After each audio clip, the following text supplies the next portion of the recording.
Olá, meninos e meninas, eu sou Isabel. O assunto hoje nosso de pontuação é o uso do fechamento, né? Então, o ponto de exclamação e o ponto de interrogação. Vamos lá ver. Bom, coisas que vocês talvez não soubessem sobre os pontos, né? A gente pensa assim, ponto a ponto só tem ponto final.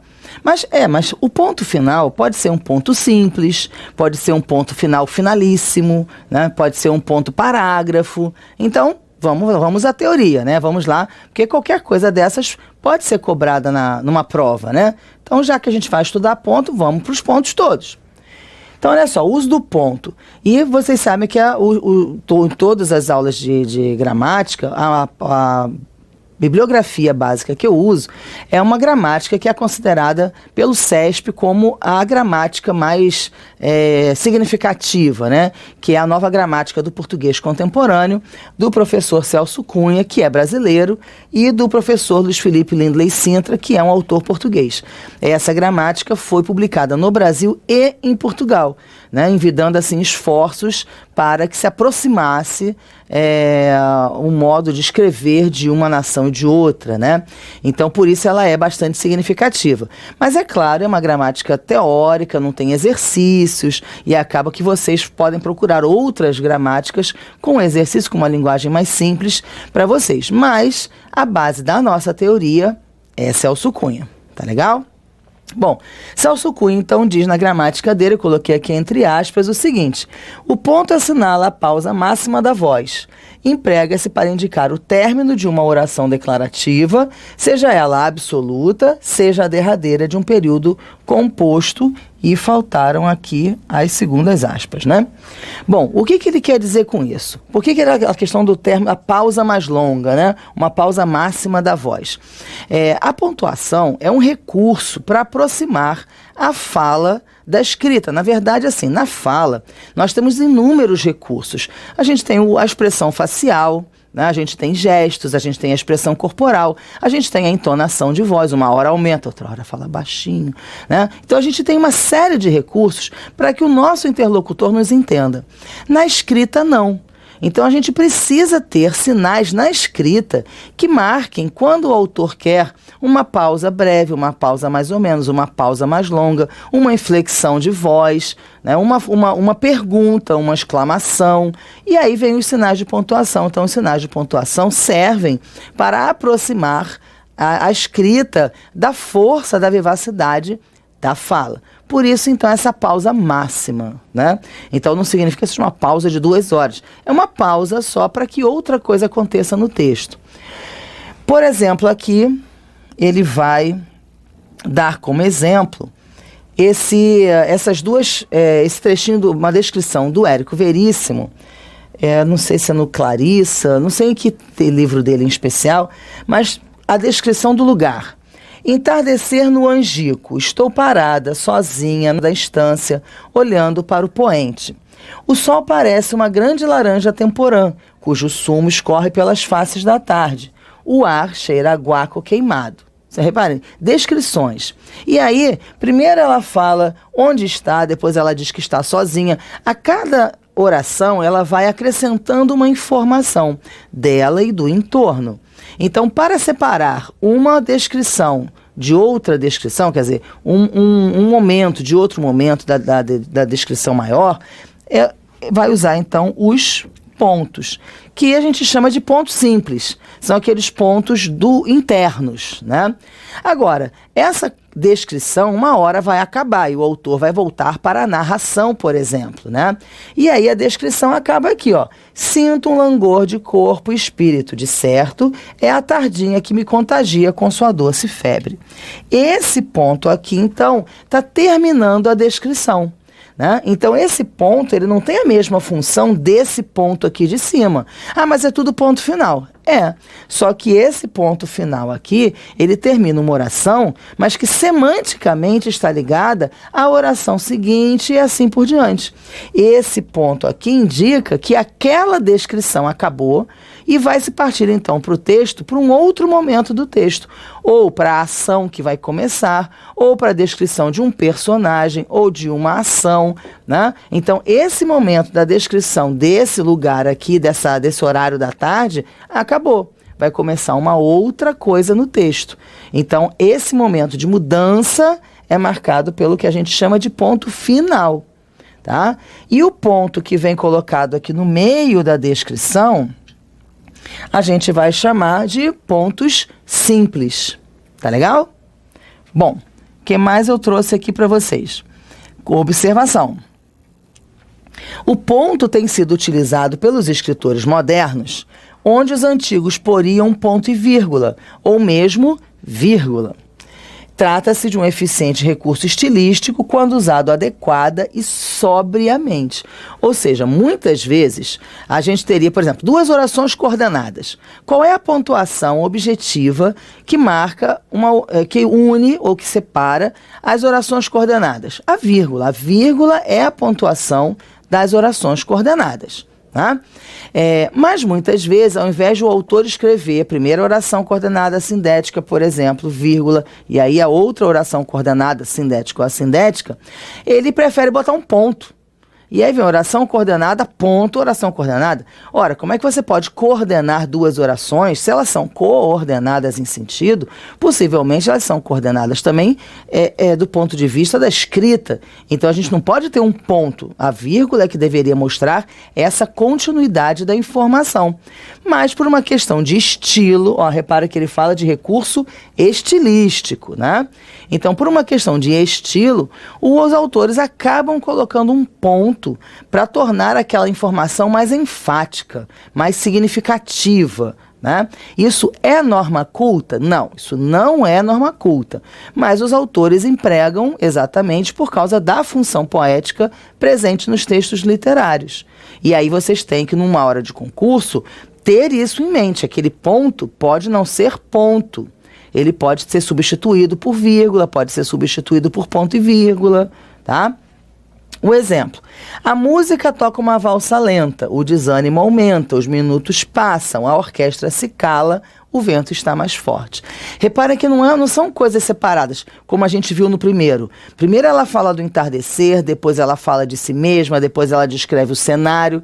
Não, aqui existe uma coordenação por adição, né? Uma oração se liga à outra, né?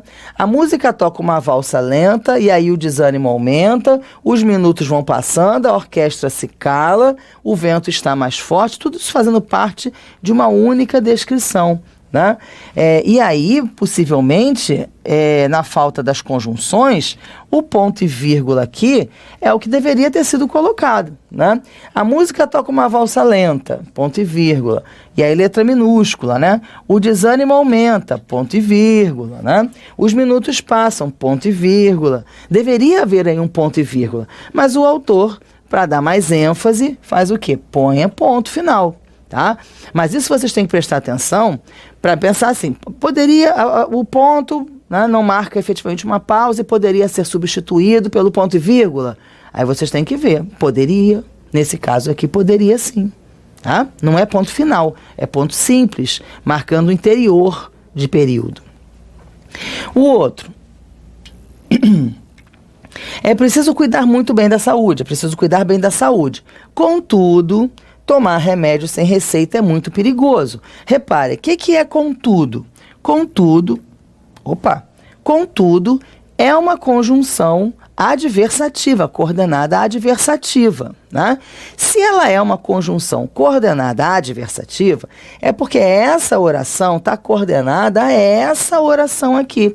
Se as orações são coordenadas, pode esse ponto? Não pode o ponto. Então, o ponto deveria virar uma vírgula, esse contudo com letra minúscula, e essa vírgula aqui deveria sumir.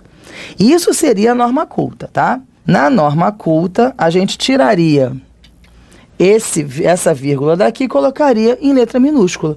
Então, é preciso cuidar bem da saúde, vírgula.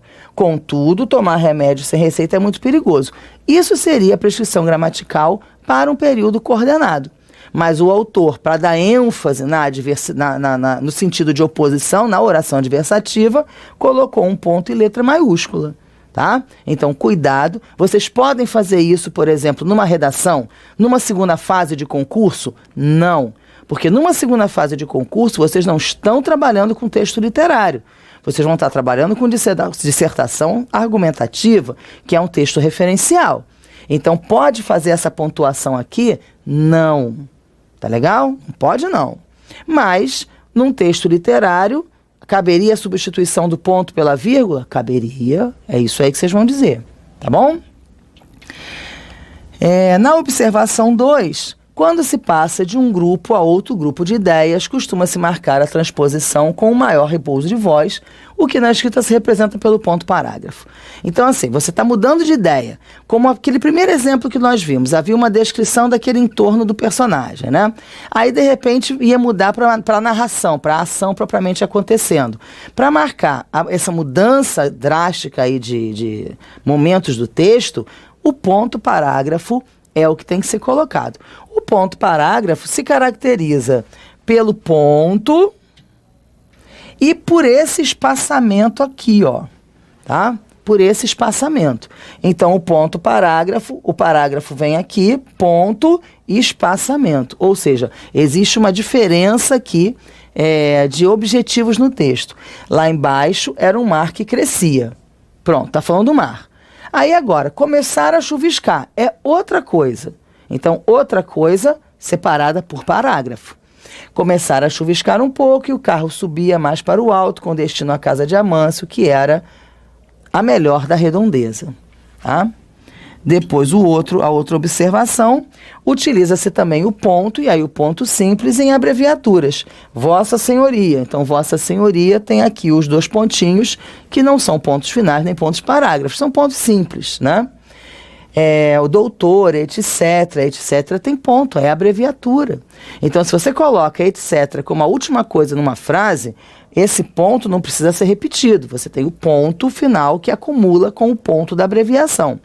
Mas se o etc estiver no meio da frase, você tem que colocar ponto, vírgula, letra minúscula e continuar a vida. Tá?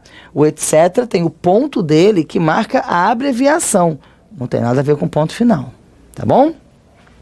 Bom, então, sobre o ponto a gente tem isso daí. O ponto final, né? Que pode ser o ponto simples, o ponto parágrafo também. O ponto de exclamação agora. Ora, o ponto de exclamação a gente usa para quê mesmo? Para dar ênfase, né? Para demonstrar uma intensidade, para demonstrar uma exclamação, uma surpresa diante de algum fato. Então tá lá, é o sinal que se pospõe a qualquer enunciado de entoação exclamativa, mas como a melodia das exclamações apresenta muitas variedades, o seu valor só pode ser depreendido do contexto. Quer dizer, a exclamação pode se dar por medo, por surpresa, por admiração positiva, por admiração negativa, né? Enfim, a gente pode ter inúmeros valores, alegria, a gente pode ter inúmeros valores para aquela exclamação. Então, o valor, o sentido da frase, a gente só vai poder perceber pelo contexto. Mas que ali tem uma exclamação, isso a gente sabe. Por exemplo, usa-se o ponto de exclamação depois de interjeições ou de vocativos. Você viu aquilo? Cruz credo, Virgem Maria. Então, o cruz credo e o Virgem Maria estão mostrando exatamente, estão separando interjeições. O que cruz credo significa? Um susto, por exemplo, um espanto, né? Virgem Maria também corroborando aí o espanto do cruz credo, né? Então, aquela exclamação serve para expor essa interjeição que tem esse sentido. Isso a gente está imaginando, claro, porque a gente não tem contexto. Agora aqui, Maria, você viu aquilo? Ó, esse Maria aqui é um vocativo, não é uma interjeição. Né? Maria, a pessoa está se dirigindo ao outro de maneira espantada. Então, une-se aí, ou de alegria, enfim, une-se aí o sentido com o nome da pessoa com quem você fala.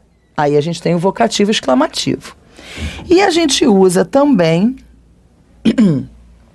o ponto de exclamação depois de frases no imperativo, que são aquelas frases que dão ordem, ou que fazem um pedido, né, ou que dão um conselho. Né? O universo do imperativo é esse. Vem urgente para casa. E aí a pessoa não quer simplesmente dar, não chega tarde em casa, é uma coisa.